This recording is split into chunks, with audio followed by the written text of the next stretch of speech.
The Hitchhiker's Guide to the Galaxy by Douglas Adams. The podcast versions of the original Facebook Live readings during the coronavirus outbreak by Matthew Ogden, the Bearded Wit. Please bear in mind that as Facebook Live recordings, these are rough and ready. There are mistakes, there are a few trip-ups here and there, and there is laughter from the reader as he goes through and follows the humour himself along with you, the listener. We hope you enjoy listening to these and share liberally. Part 21. Welcome one and all. I hope you're having a not entirely stressful last weekend before the big festivities later on. I hope you've got your plans in place. I hope that you've not been too knocked sideways by all of the various lockdowns that have come into place in various parts of the world. And that you have cups of tea or whiskies or Pangalactic Gargle Blasters or whatever your tipple of choice is. You have your towel nearby and you are all in a hoopy and very fruity mood. Before I start, I'll do the usual thing and request those that can to do fulfill my Christmas wish. My Christmas wish to you, listener and viewer, is for you to become a patron of the Bearded Wit. And you can do that. You can support me in this daftness that I've started way back in, when was it? May? You can support me in this journey by becoming a patron, by going to patreon.com/thebeardedwit and signing up for a little subscription. The bottom level subscription is $10 a month. And think of that as cup of Starbucks and a bun or something. But if enough of you do that, I am going to be able to do so much more of this. I have had and been very humbled by the messages and the support that I've had from literally all over the world from you guys. But it would be fabulous if and only if you can afford to do so, you are able to become a patron of the Bearded Wit, because that will support me in keeping this stuff going, expanding it and doing more and more and more of this stuff. So it's less of a weekly thing. It can become, if we do this right, this could become my way of life completely, in which case you'll never be rid of me.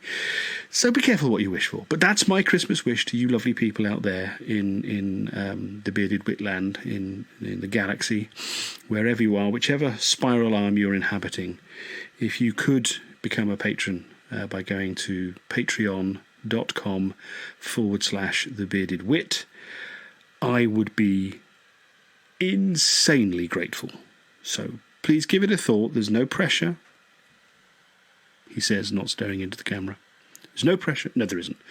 But I would really appreciate that. Okay, so enough of that. Quick recap.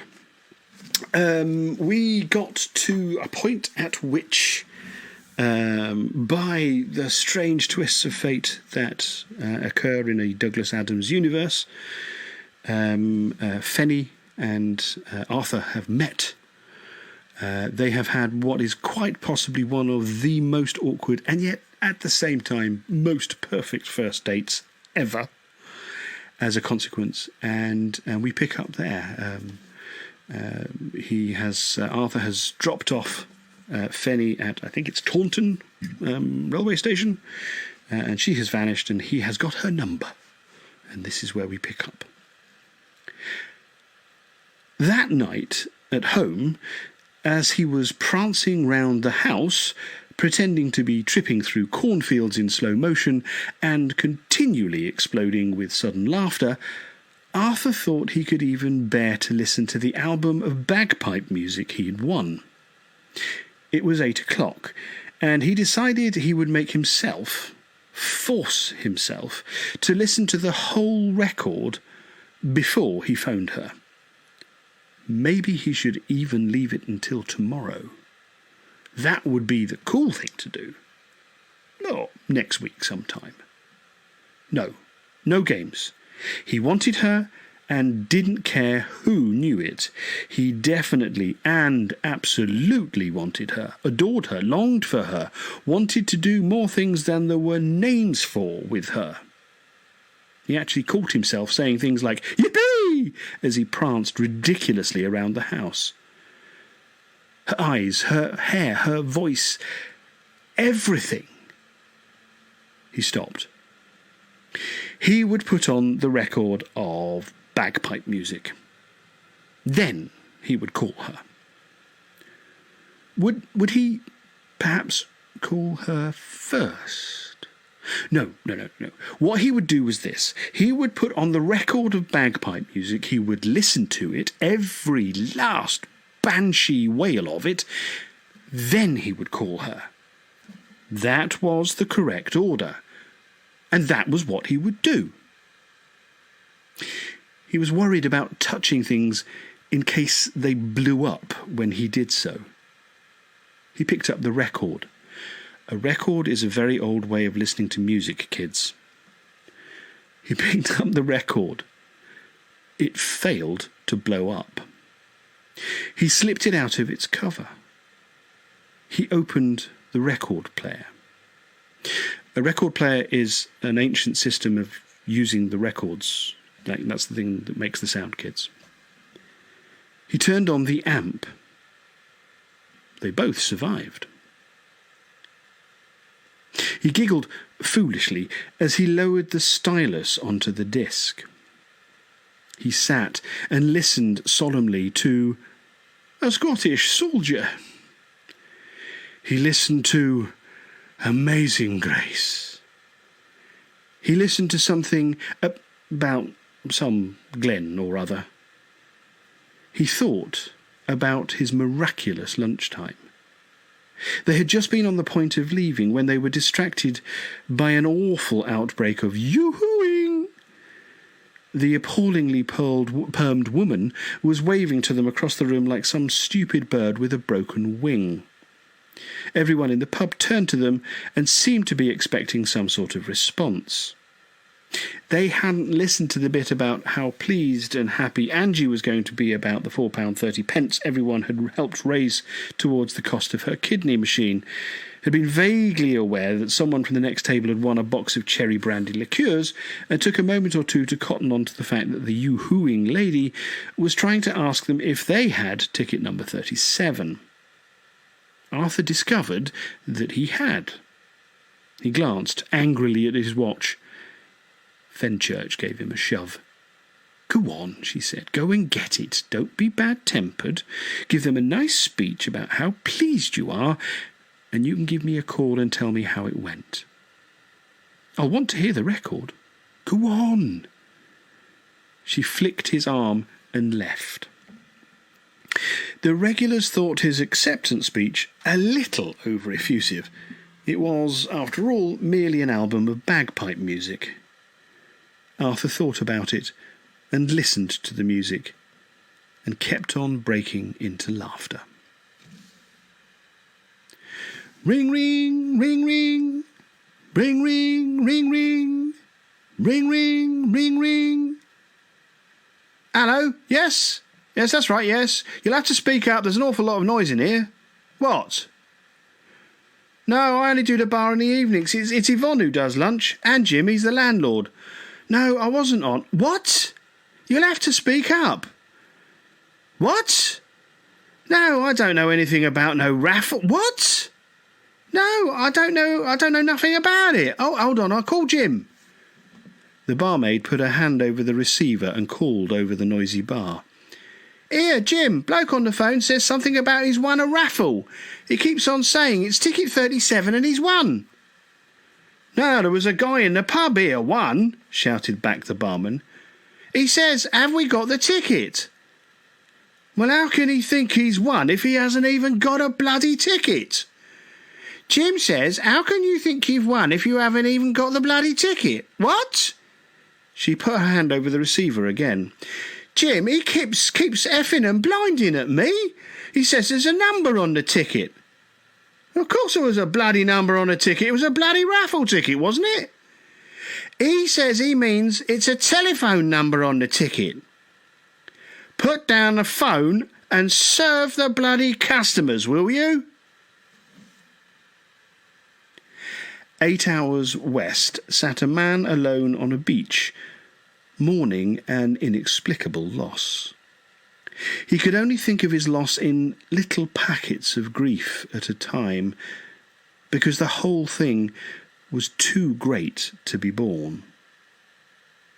He watched the long, slow Pacific waves come in along the sand and waited for the nothing that he knew was about to happen. As the time came for it not to happen, it duly didn't happen, and so the afternoon wore itself away, and the sun dropped beneath the long line of the sea, and the day was gone. The beach was a beach we shall not name, because his private house was there, but it was a small, sandy stretch somewhere along the hundreds of miles of coastline that first runs west from Los Angeles, which is described in the new edition of the Hitchhiker's Guide to the Galaxy in one entry as junky, wonky, lunky, stunky, and what's that other word, and all kinds of bad stuff, woo, and in another, written only hours later, as being like several thousand square miles of American Express junk mail, but without the same sense of moral depth. Plus, the air is, for some reason, yellow. The coastline runs west, and then turns north up to the misty bay of San Francisco, which the guide describes as a good place to go. It's very easy to believe that everyone you meet there is also a space traveller. Starting a new religion for you is just their way of saying hi. Until you've settled in and got the hang of it, it is best to say no to 3 questions out of any given 4 that anyone may ask you, because there are some very strange things going on there, some of which an unsuspecting alien could actually die of. The hundreds of curling miles of cliffs and sand, palm trees, breakers and sunsets are described in the guide as boffo, a good one. And somewhere on this good boffo stretch of coastline lay the house of this inconsolable man, a man whom many regarded as being insane. But this was only, as he would tell people, because he was. One of the many reasons why people thought him insane was because of the peculiarity of his house, which, even in a land where most people's houses were peculiar in one way or another, was quite extreme in its peculiarness. His house was called the outside of the asylum. His name was simply John Watson, though he preferred to be called, and some of his friends had now reluctantly agreed to do this, Wonko the Sane. In his strange house were a number of strange things, including a grey glass bowl with 8 words engraved upon it. We can talk of him much later on. This is just an interlude to watch the sun go down and to say that he was there watching it. He had lost everything he cared for and was now simply waiting for the end of the world, little realizing that it had already been and gone. After a disgusting Sunday spent emptying rubbish bins behind a pub in Taunton and finding nothing, no raffle ticket, no telephone number, Arthur tried everything he could to find Fenchurch, and the more things he tried, the more weeks passed. He raged and railed against himself, against fate, against the world and its weather. He even, in his sorrow and his fury, went and sat in the motorway service station cafeteria where he'd been just before he met her. "It's the drizzle that makes me particularly morose." "Please shut up about the drizzle," snapped Arthur. I would shut up if it would shut up drizzling. Look, but I'll tell you what it'll do when it shuts up drizzling, shall I? No, blatter. What? It'll blatter. Arthur stared over the rim of his coffee cup at the grisly outside world. It was a completely pointless place to be, he realised, and he had been driven there by superstition rather than logic. However, as if to bait him with the knowledge that such coincidences could in fact happen, fate had chosen to reunite him with the lorry driver he had encountered there the last time. The more he tried to ignore him, the more he found himself being dragged back into the gravitic whirlpool of the man's exasperating conversation.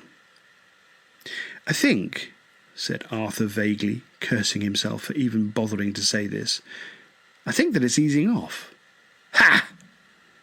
Arthur just shrugged. He should go. That's what he should do. He should just go. "It never stops raining," ranted the lorry driver.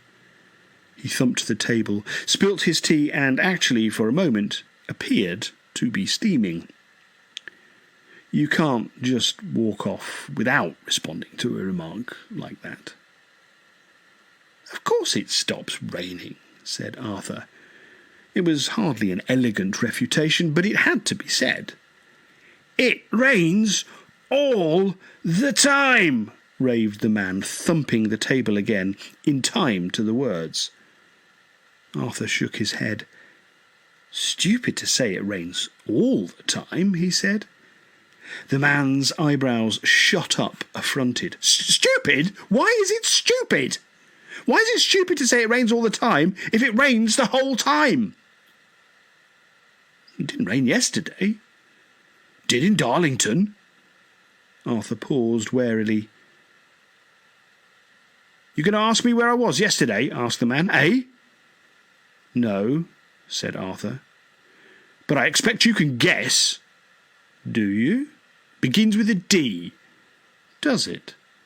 And it was pissing down there, I can tell you." "You don't want to sit there, mate," said a passing stranger in overalls to Arthur cheerily. "That's Thundercloud Corner, that is. Reserved special for old raindrops keep falling on my head here. There's one reserved in every motorway calf between here and sunny Denmark. Steer clear is my advice. It's what we all do. How's it going, Rob? Keeping busy? Got your wet weather tyres on? Ha ha." He breezed by and went to tell a joke about Britt Ekland to someone at a nearby table. "See, none of them bastards take me seriously," said Rob McKenna. "But," he added darkly, leaning forward and screwing up his eyes, "they all know it's true." Arthur frowned. "Like my wife," hissed the sole owner and driver of McKenna's all-weather haulage. "She says it's nonsense and I make a fuss and complain about nothing, but—" He paused dramatically and darted out dangerous looks from his eyes. "She always brings the washing in when I phone to say I'm on my way home." He brandished his coffee spoon. "What do you make of that?" "Well, I have a book," he went on. "I have a book, a diary. Kept it for 15 years. Shows me every single place I've ever been, every day, and also what the weather was like. And it was uniformly," he snarled, "horrible. All over England, Scotland, Wales I've been. All round the continent, Italy, Germany, back and forth to Denmark, been to bloody Yugoslavia. It's all been marked in and charted. Even when I went to visit my brother," he said, "and in Seattle." "Well," said Arthur, getting up to leave at last, "perhaps you'd better show it to someone." "I will," said Rob McKenna. And he did. Misery, dejection, more misery, and more dejection. He needed a project, and he gave himself one. He would find where his cave had been. On prehistoric Earth, he had lived in a cave. Not a nice cave, a lousy cave. But there was no but. It had been a totally lousy cave, and he had hated it. But he had lived in it for 5 years, which made it a home of some kind, and a person who likes to keep track of his homes. Arthur Dent was such a person, and so he went to Exeter to buy a computer. That was what he really wanted, of course, a computer, but he felt he ought to have some serious purpose in mind before he simply went out and lashed out a lot of readies on what people might otherwise mistake as being just a thing to play with. How things have changed. So, that was his serious purpose, to pinpoint the exact location of a cave on prehistoric Earth. He explained this to the man in the shop. "Why?" said the man in the shop. This was a tricky one. "OK, skip that," said the man in the shop. "How?" "Well, I was hoping you could help me with that." The man sighed and his shoulders drooped. "Have you much experience of computers?" Arthur wondered whether to mention Eddie the shipboard computer on the Heart of Gold, who could have done the job in a second, or deep thought, or... but decided not to. "No," he said. "It looks like a fun afternoon," said the man in the shop, but he said it only to himself. Arthur bought the apple anyway. Over a few days, he also acquired some astronomical software. Plotted the movement of stars, drew rough little diagrams of how he seemed to remember the stars to have been in the sky when he looked up out. I'll try that sentence again, shall I? Where was I?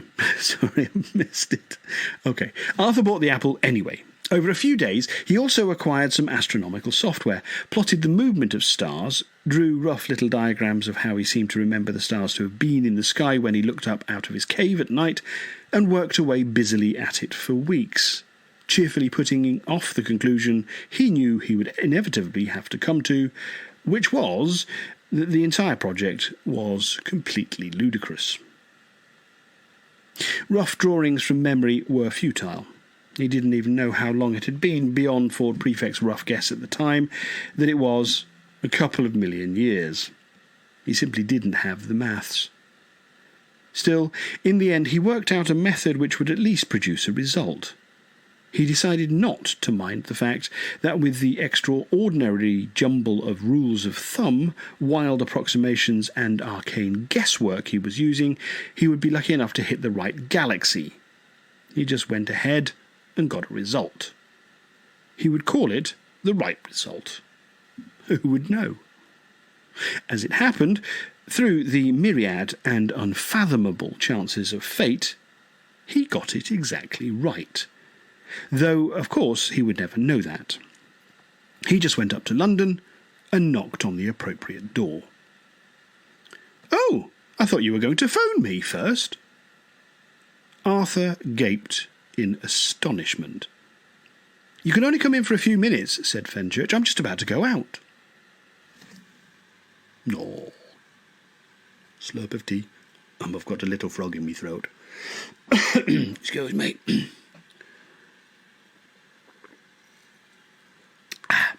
Right then. We crack on. A summer's day in Islington. Full of the mournful wail of antique restoring machinery.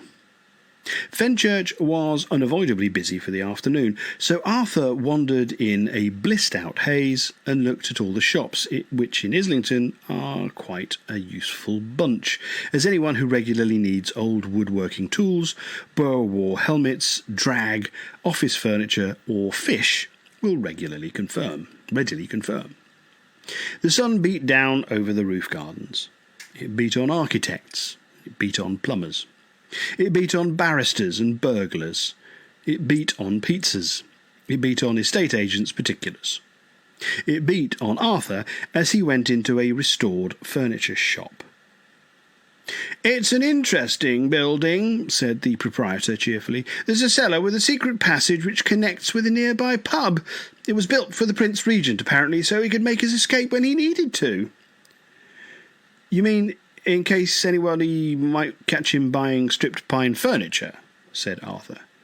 "No," said the proprietor, "not for that reason." "Oh, sorry, you'll have to excuse me," said Arthur. "I'm terribly happy." "I see." He wandered hazily on and found himself outside the offices of Greenpeace. He remembered the contents of his file marked "Things to Do, Urgent," which he hadn't opened again in the meantime. He marched in with a cheery smile and said he'd come to give them some money to help free the dolphins. "Very funny," they told him. "Go away." This was not quite the response he had expected, so he tried again.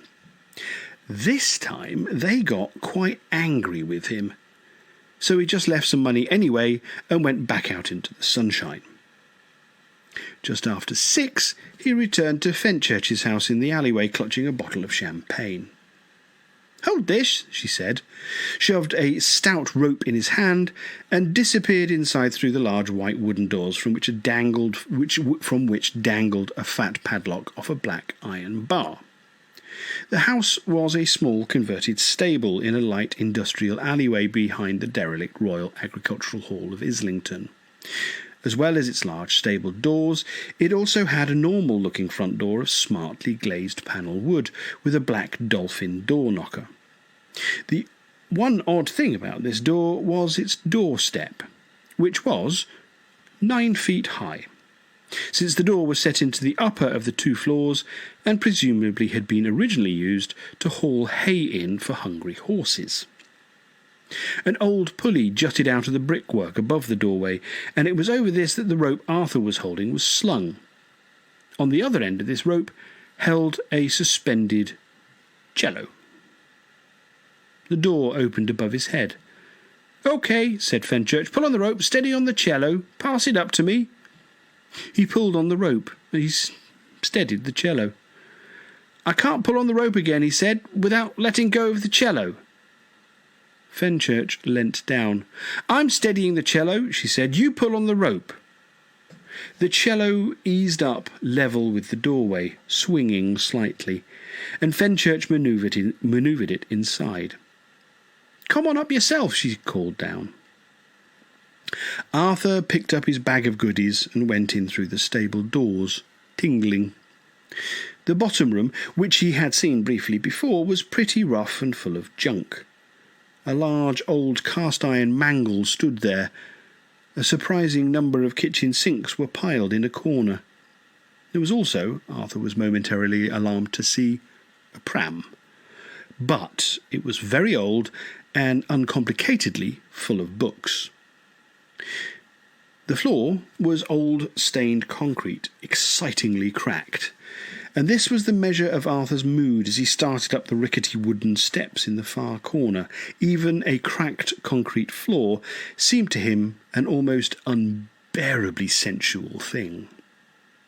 "An architect friend of mine keeps on telling me how he can do wonderful things with this place," said Fenchurch chattily as Arthur emerged through the floor. "He keeps on coming round, standing in stunned amazement, muttering about space and objects and events and marvellous qualities of light. Then he says he needs a pencil and disappears for weeks. Wonderful things have, therefore, so far, failed to happen to it." In fact, thought Arthur as he looked about, the upper room was at least reasonably wonderful anyway. It was simply decorated, furnished with things made out of cushions and also a stereo set with speakers which would have impressed the guys who put up Stonehenge. There were flowers which were pale and pictures which were interesting. There was a sort of gallery structure in the roof space which held a bed and also a bathroom which, Fenchurch explained, you could actually swing a cat in.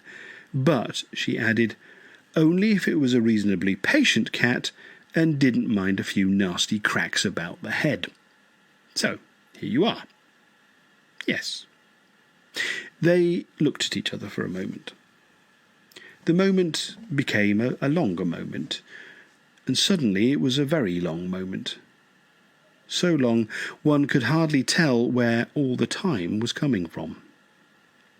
For Arthur, who could usually contrive to feel self-conscious if left alone for long enough with a Swiss cheese plant, the moment was one of sustained revelation.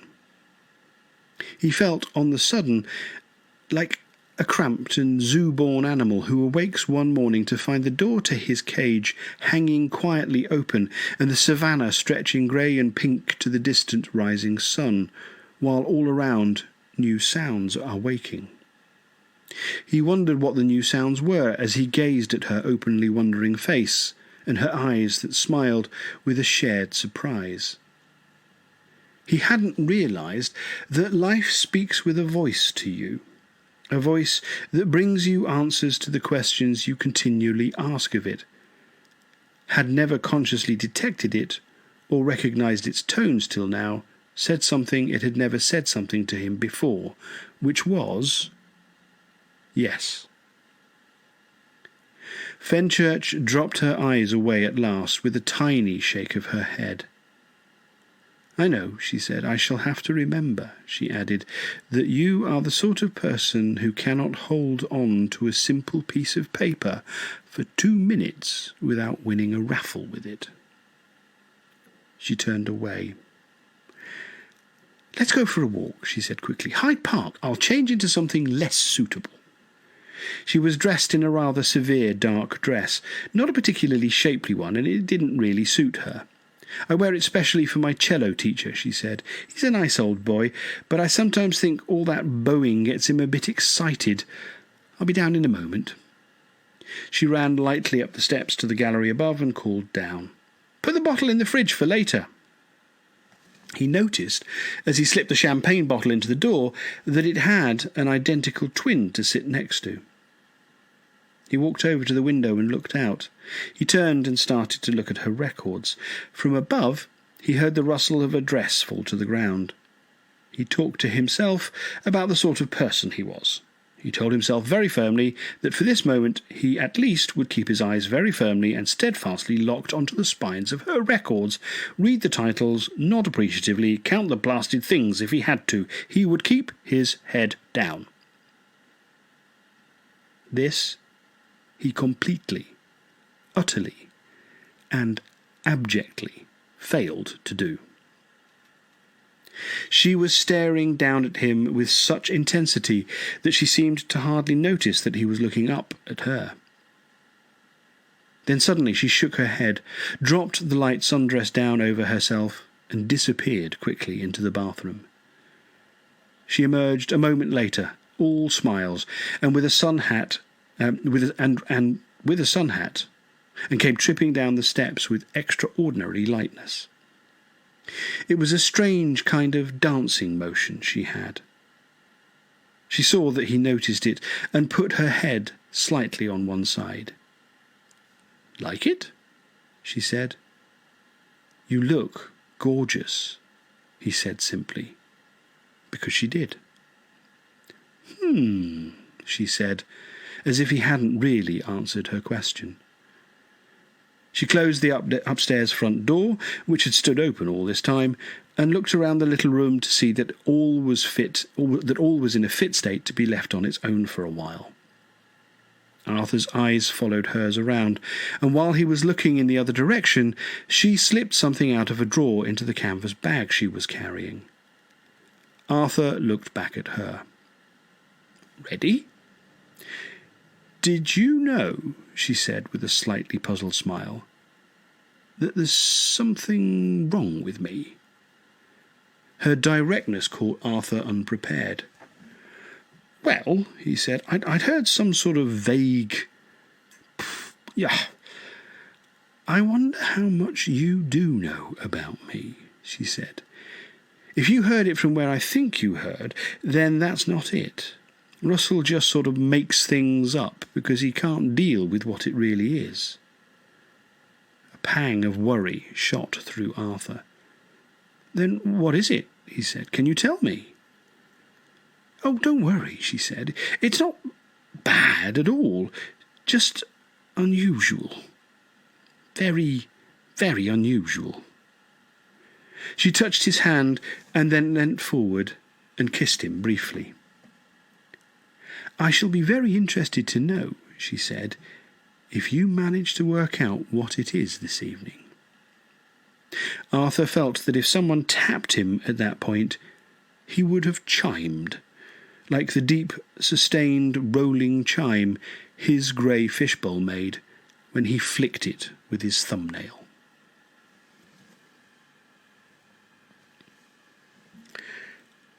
Give it a little bit longer. Neck is beginning to grumble a bit, so I'm going to be mindful. But we're a little bit longer, folks. Ford Prefect was irritated to be continually wakened by the sound of gunfire. He slid himself out of the maintenance hatchway, which he had fashioned into a bunk for himself by disabling some of the noisier machinery in its vicinity and padding it with towels. He slung himself down the access ladder and prowled the corridors moodily. They were claustrophobic and ill-lit, and what light there was continually flicking and dimming as power surged this way and that through the ship, causing heavy vibrations and rasping, humming noises. That wasn't it, though. He paused and leaned back against the wall as something that looked like a small silver power drill flew down past him through the corridor with a nasty, searing screech. That wasn't it either. He clambered listily through a bulkhead door and found himself in a larger corridor, though still ill-lit. The ship lurched. It had been doing this a fair bit, but this was heavier. A small platoon of robots went by, making a terrible clattering. Still not it, though. Acrid smoke was drifting up from one end of the corridor, so he walked along it in the other direction. He passed a series of observation monitors let into the walls behind plates of toughened but still badly scratched perspex. One of them showed some horrible green scaly reptilian figure ranting and raving about the single transferable vote system. It was hard to tell whether he was for or against it, but he clearly felt very strongly about it. Ford turned down the sound. That wasn't it, no. He passed another monitor. It was showing a commercial for some brand of toothpaste that would apparently make you feel as if you used it. Sorry. We'll try that again. He passed another monitor. It was showing a commercial for some brand of toothpaste that would apparently make you feel free if you used it. There was nasty blaring music with it too. But that wasn't it. He came upon another, much larger three-dimensional screen that was monitoring the outside of the vast Sylvia Axasian ship. As he watched, 1,000 horribly beweaponed Zersler robot star cruisers came searing round the dark shadow of a moon, silhouetted against the blinding disk of the star's axis, and the ship simultaneously unleashed a vicious blaze of hideously incomprehensible forces from all its orifices against them. That was it. Ford shook his head irritably and rubbed his eyes. He slumped onto the wrecked body of a dull silver robot, which clearly had been burning earlier on, but had now cooled down enough to sit on. He yawned and dug his copy of the Hitchhiker's Guide to the Galaxy out of his satchel. He activated the screen and flicked idly through some level 3 entries and some level 4 entries. He was looking for some good insomnia cures. He found rest, which was what he reckoned he needed. He found rest and recuperation, and was about to pass on when he suddenly had a better idea. He looked up at the monitor screen. The battle was raging more fiercely every second, and the noise was appalling. The ship juddered, screamed and lurched as each new bolt of stunning energy was delivered or received. He looked back down at the guide again and flipped through a few likely locations. He suddenly laughed and then rummaged in his satchel again. He pulled out a small memory dump module, wiped off the fluff and biscuit crumbs, and plugged it into an interface on the back of the guide. When all the information that he could think was relevant had been dumped into the module, he unplugged it again, tossed it lightly in the palm of his hand, and put the guide away in his satchel.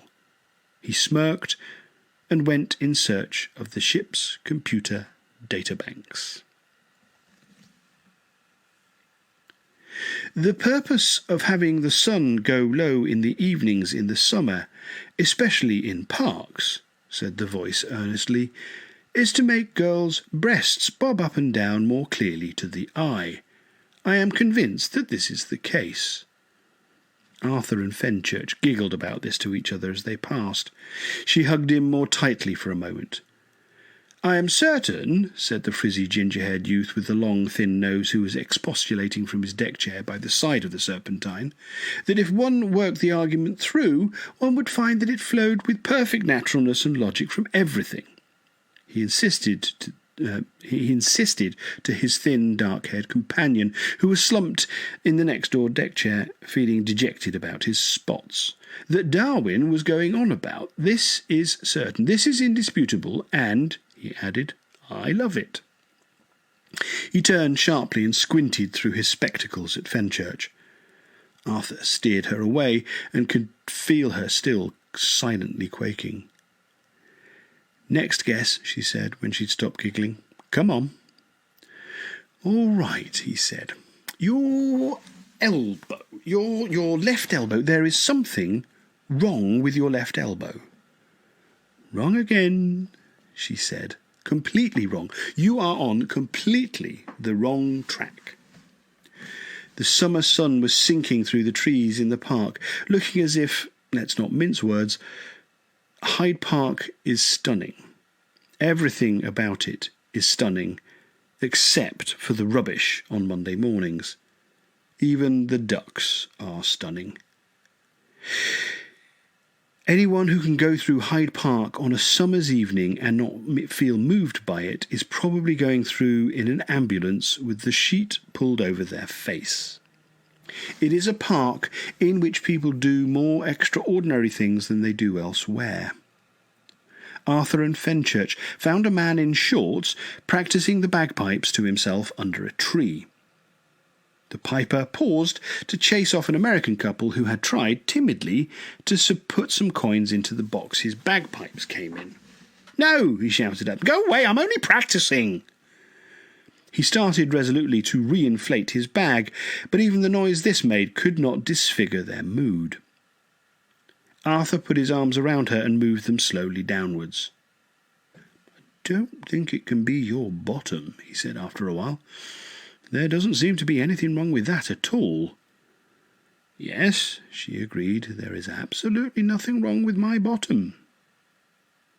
They kissed for so long that eventually the piper went and practised on the other side of the tree. I'll tell you a story, said Arthur. Oh, good.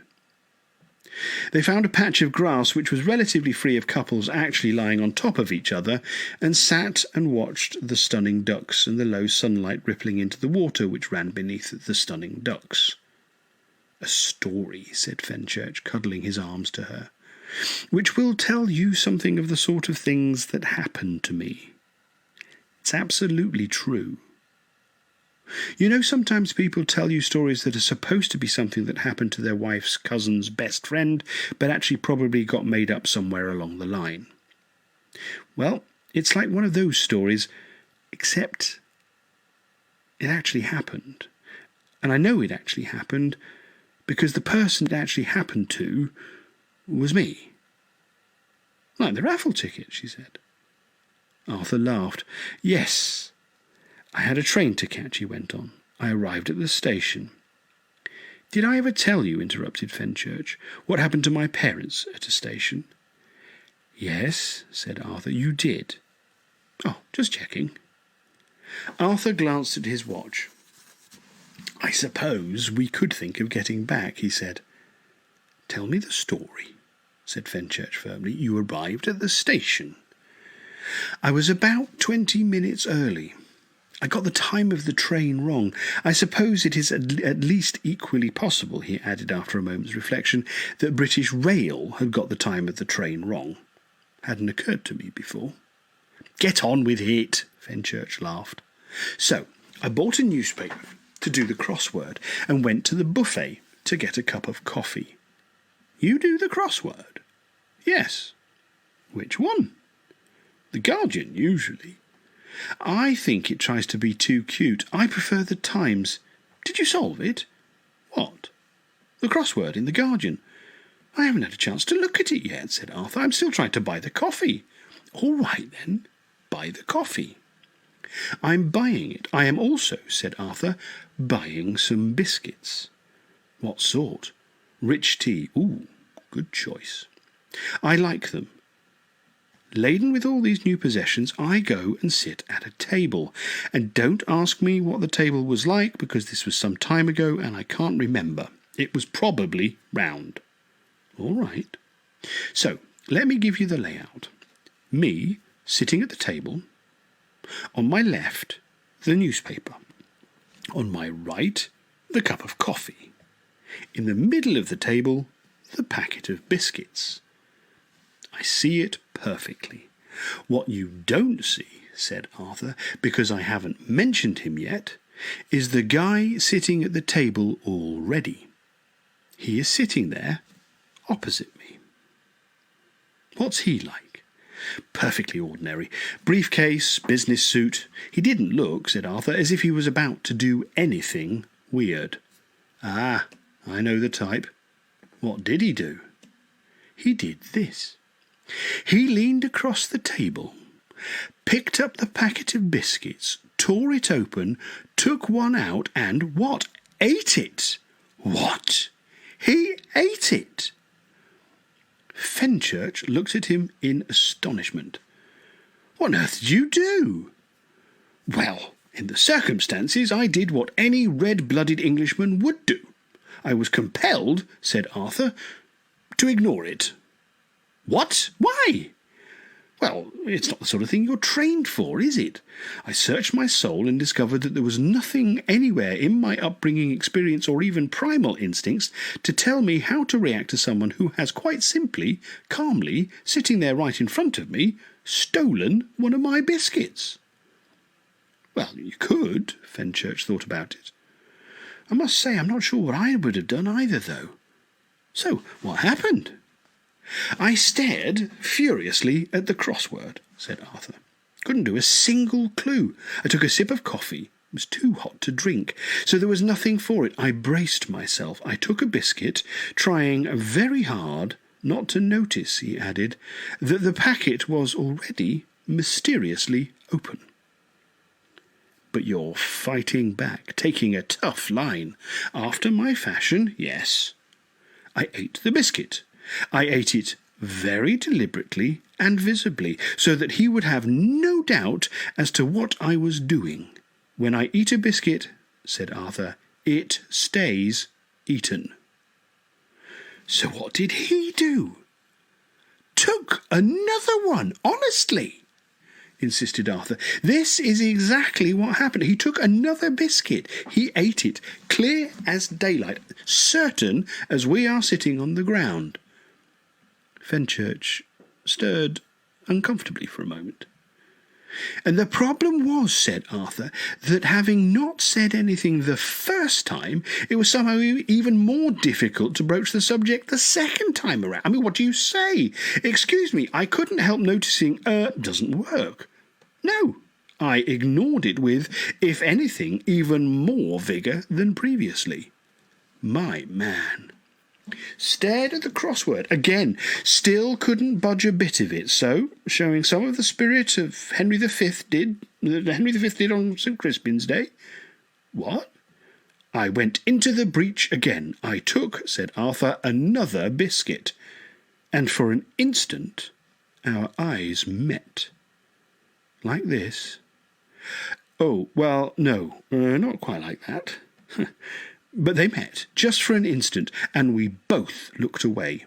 "But I am here to tell you," said Arthur, "that there was a little electricity in the air. There was a little tension building up over the table at about this time." I can imagine. "We went through the whole packet like this. Him, me, him, me. The whole packet! Well, it was only 8 biscuits, but it did seem like a lifetime of biscuits we were getting through at this point. Gladiators could hardly have had a tougher time." "Gladiators," said Fenchurch, "would have had to do it in the sun, more physically gruelling." "Well, there is that. So, when the empty packet was lying dead between us, as the man at last got up, having done his worst, and left, I heaved a sigh of relief, of course. As it happened, my train was announced a moment or two later, so I finished my coffee, stood up, picked up the newspaper, and underneath the newspaper, yes, were my biscuits." "What?" said Fenchurch. "What?" "True." "No." She gasped and tossed herself back onto the grass, laughing. She sat up again. "You complete nitwit," she hooted. "You almost completely and utterly foolish person." She pushed him backwards, rolled over him, kissed him, and rolled off again. He was surprised at how light she was.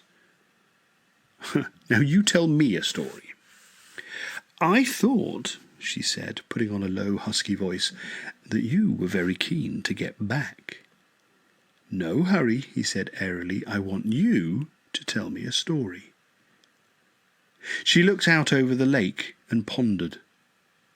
"All right," she said. "It's only a short one, and not funny like yours, but anyway." She looked down. Arthur could feel that it was one of those sorts of moments. The air seemed to stand still around them, waiting. Arthur wished that the air would go away and mind its own business. "When I was a kid," she said. These sorts of stories always start like this, don't they? When I was a kid. Anyway, this is the bit where the girl suddenly says, "When I was a kid," and starts to unburden herself. We have got to that bit. "When I was a kid, I had this picture hanging over the foot of my bed." What do you think of it so far? I like it. I think it's moving well. You're getting the bedroom interest in nice and early. You could probably do with some development with the picture. "It was one of those pictures that children are supposed to like," she said, "but don't. Full of endearing little animals doing endearing little things, you know." "I know. I was plagued with them too. Rabbits in waistcoats." Exactly. These rabbits were in fact on a raft, as were assorted rats and owls. There may even have been a reindeer. On the raft? On the raft. And a boy was sitting on the raft. Among the rabbits in waistcoats and the owls and the reindeer. Precisely there. A boy of the cheery gypsy ragamuffin variety. Oof, ugh. The picture worried me, I must say. There was an otter swimming in front of the raft, and I used to lie awake at night worrying about this otter having to pull the raft with all those wretched animals on it who shouldn't even be on a flipping raft. And the otter had such a thin tail to pull it with, I thought it must be hurting it, pulling it all the time. Worried me, not badly, but just vaguely all the time. Then one day, and remember I've been looking at this picture every night for years, I suddenly noticed the raft had a sail. Never seen it before. The otter was fine, he was just swimming along. She shrugged. "Good story?" she said. "Ends weakly," said Arthur. "Leaves the audience crying, 'Yes, but what of it?' Fine up to there, but needs a final sting before the credits." Fenchurch laughed and hugged her legs. "It was such a sudden revelation. Years of almost unnoticed worry just dropping away, like taking off heavy weights, like black and white suddenly becoming colour, like a dry stick suddenly being watered. The sudden shift of perspective that says, put away your worries, the world is a good and perfect place. It is in fact very easy." You probably think I'm saying that because I'm going to say that I felt like that. Try it again. You're probably going to think And again. You probably think I'm saying that because I'm going to say that I felt like that this afternoon or something, don't you? Well, said Arthur, his composure suddenly shattered. Well, it's all right, she said. I did. That's exactly what I felt. But you see, I've felt that before, even stronger, incredibly strongly. I'm afraid I'm a bit of a one, she said, gazing off into the distance, for sudden, startling revelations. Arthur was at sea, could hardly speak. It felt wiser, therefore, for the moment not to try. It was very odd, she said, much as one of the pursuing Egyptians might have said that the behaviour of the Red Sea when Moses waved his rod at it was a little on the strange side. Very odd, she repeated, for days before. The strangest feeling had been building in me, as if I was going to give birth. No, it wasn't like that. In fact, it was more as if I was being connected into something, bit by bit. No, not even that. It was as if the whole of the earth, through me, was going to... Does the number, said Arthur gently, 42 mean anything to you at all? What? No, what are you talking about? Exclaimed Fenchurch. Just a thought, murmured Arthur. Arthur, I mean this. This is very real to me. This is serious. I was being perfectly serious, said Arthur. It's just the universe I'm never quite sure about. What do you mean by that? Tell me the rest of it, he said. Don't worry if it sounds a bit odd. Believe me, you are talking to someone who has seen a lot of stuff, he added.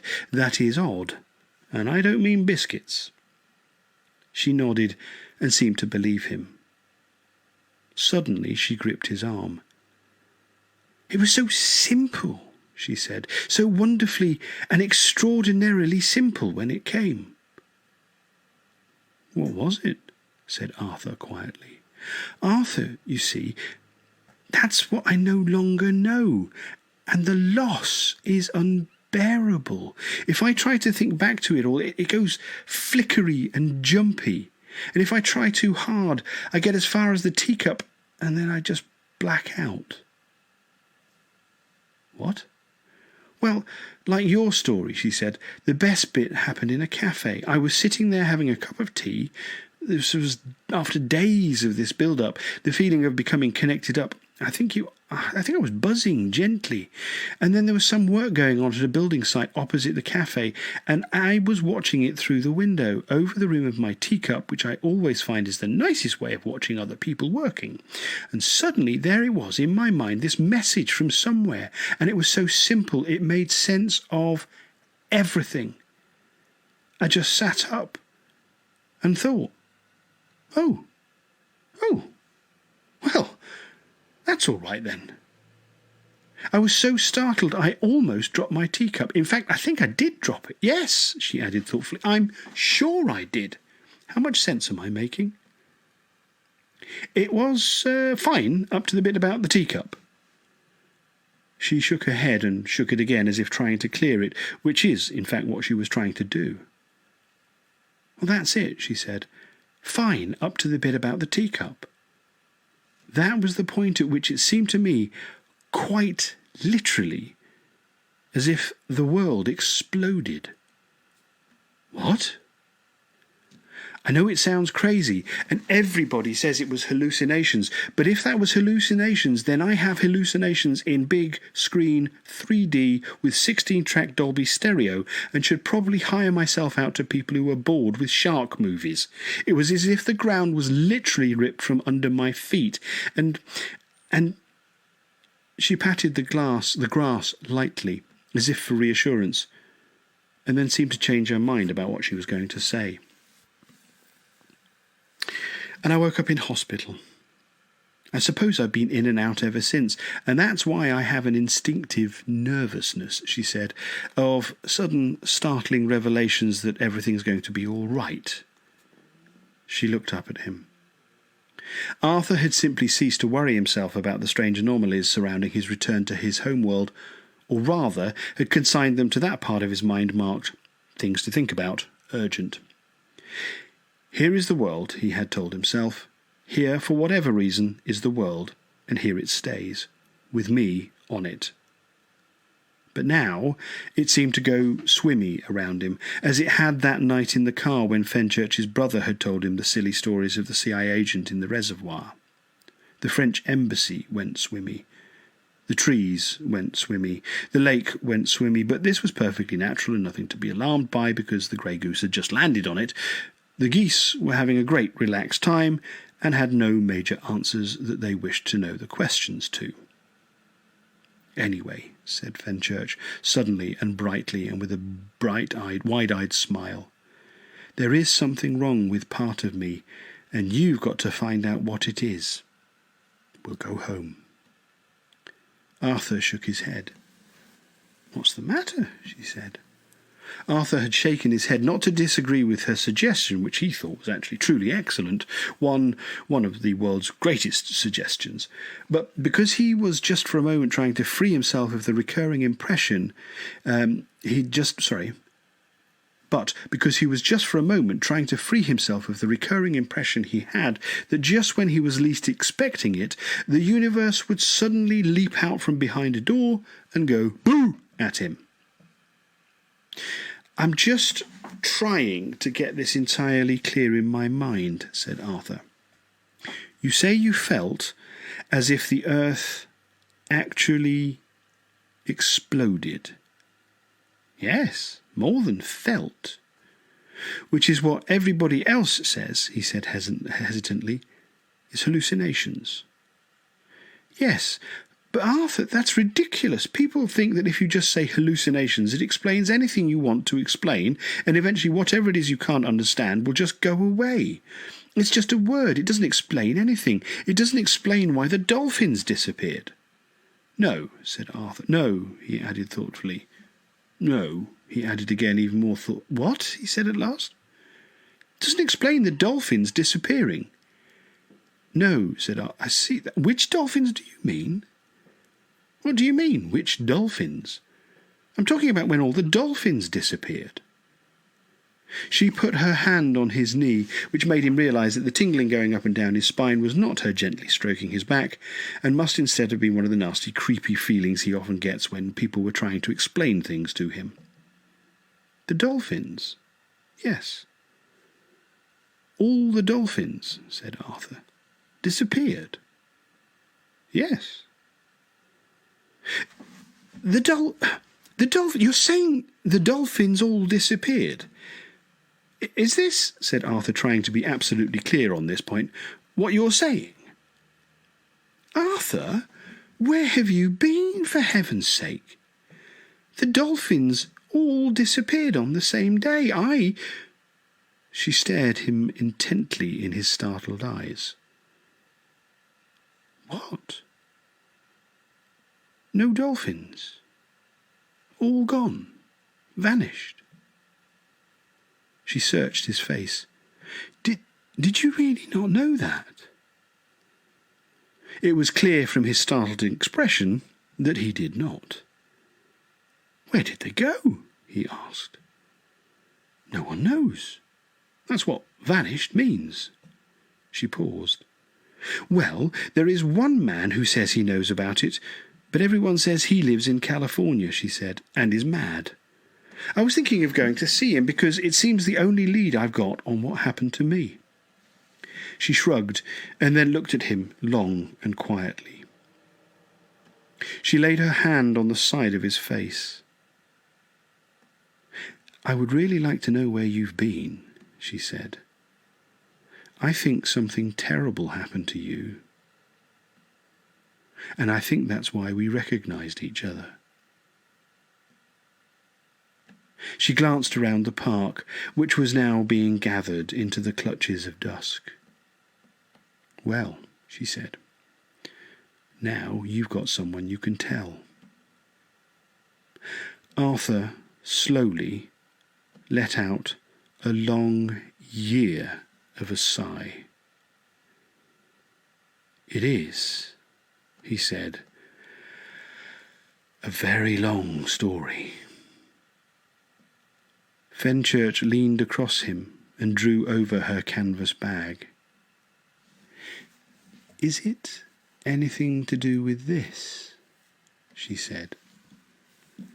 The thing she took out of her bag was battered and travel-worn, as it had been hurled into prehistoric rivers, baked under the sun that shines so redly on the deserts of Kakrafoon, half buried in the marble sands that fringe the heavy vapoured oceans of Sanstragenus 5, frozen on the glaciers of the moon of Jaglan Beta, sat on, kicked around spaceships, scuffed and generally abused, and since its makers had thought that these were clearly the sorts of things that might happen to it, they had thoughtfully encased it in a sturdy plastic cover and written on it, in large, friendly letters, the words, "Don't panic." "Where did you get this?" said Arthur, startled, taking it from her. "Ah," she said, "I thought it was yours. In Russell's car that night you dropped it.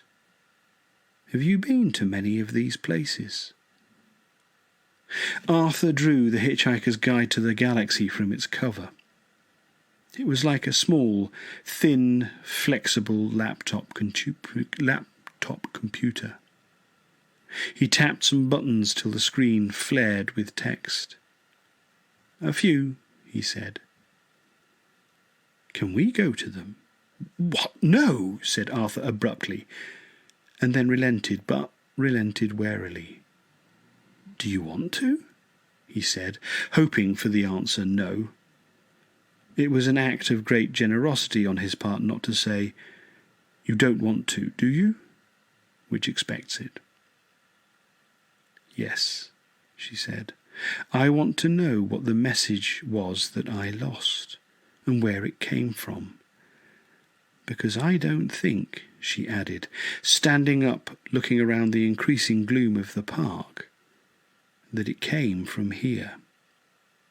I'm not even sure," she further added, slipping her arm around Arthur's waist, "that I know where here is." Boom! That's where we're going to leave it.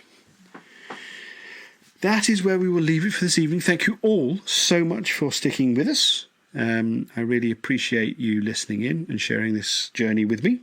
I'm aiming to do broadcasts regularly over the Christmas period. So again, as we've got kind of the right sort of cadence, we can do one next Sunday and then one the Sunday after to keep the ball rolling. I will set up a new series of events on the Facebook page, so you can sort of clock those into your diaries so you get reminders and so on and so forth.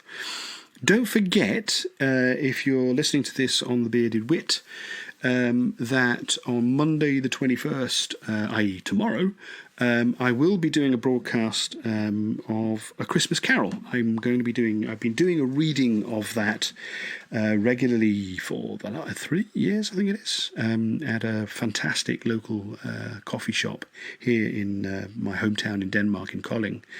And unfortunately, of course, because of the COVID-19 restrictions that are sort of out all over the place, many places have been shut down.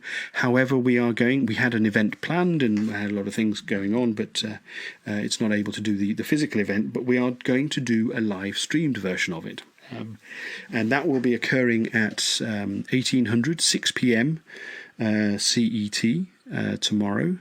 So do tune in. You'll get it'll get flagged up that it's happening. So do come along and listen to that.